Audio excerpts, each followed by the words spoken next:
ഞാൻ വിളിപ്പിച്ചത് ബുദ്ധിമുട്ടായോ? അയ്യോ മാഡം, അങ്ങനെയൊന്നുമില്ല. രാജുവും കുടുംബവും ഞങ്ങൾക്ക് എത്ര പ്രിയപ്പെട്ടതാണെന്ന് രാജുവിനറിയോ? അത് രാജുവിനറിയില്ല. രാജുവിന്റെ അച്ഛൻ വേണുവിനോട് ചോദിച്ചാൽ അറിയാം. രാജുവിന്റെ അച്ഛനും ഋതുമോളുടെ അച്ഛൻ പ്രതാപനും കൂടിയാ നിങ്ങളുടെ കല്യാണം നിശ്ചയിച്ചത്. അതും എന്റെ അറിവോടെ. എന്റെ അറിവോടെ എന്ന് പറഞ്ഞാ ഞാൻ നിങ്ങളുടെ വീട്ടിൽ വന്ന് വേണുവിനോട് നിങ്ങളുടെ കല്യാണം നടത്തണമെന്ന് ആവശ്യപ്പെട്ടു.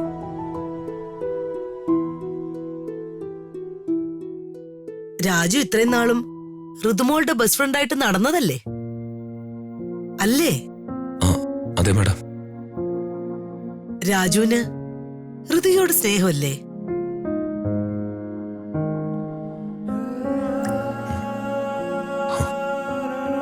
സ്നേഹമുണ്ട് മാഡം. പിന്നെന്താ ഈ കുട്ടിയോട് കല്യാണം നടക്കില്ലെന്ന് പറഞ്ഞത്?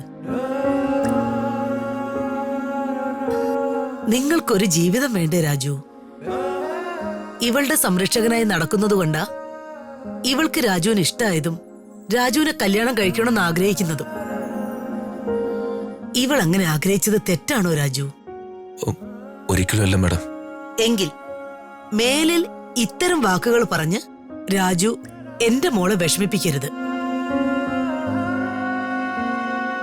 മോളെ കല്യാണം കഴിക്കണം. മോളുടെ മനസ്സു മാറ്റി കുറെ നാള് കഴിഞ്ഞ് അവളെ മറ്റൊരാൾക്ക് വിവാഹം കഴിപ്പിച്ചു കൊടുക്കാൻ എനിക്ക് അറിയാൻ പാടില്ലാഞ്ഞിട്ടല്ല. ഞാനേ ഇവിടെ അങ്ങ് കൊണ്ടുപോകും, ഞങ്ങളുടെ തറവാട്ടിലേക്കോ അല്ലെങ്കിൽ കൽക്കട്ടയിലേക്കോ.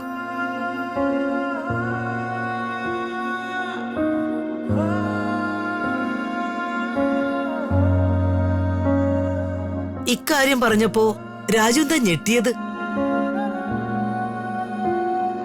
അപ്പോ രാജുവിന് മോളോട് സ്നേഹമില്ലാഞ്ഞിട്ടല്ല, അമിതമായ സ്നേഹം ഉള്ളതുകൊണ്ടാ ഇങ്ങനെ ചിന്തിക്കുന്നെ.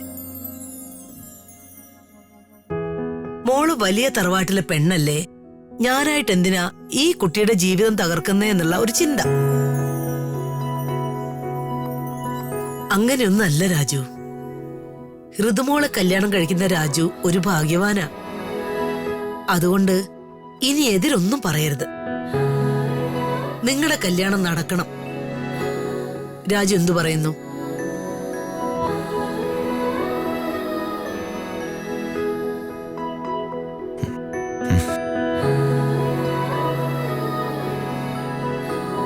ഇനി രാജു പോയിക്കോ.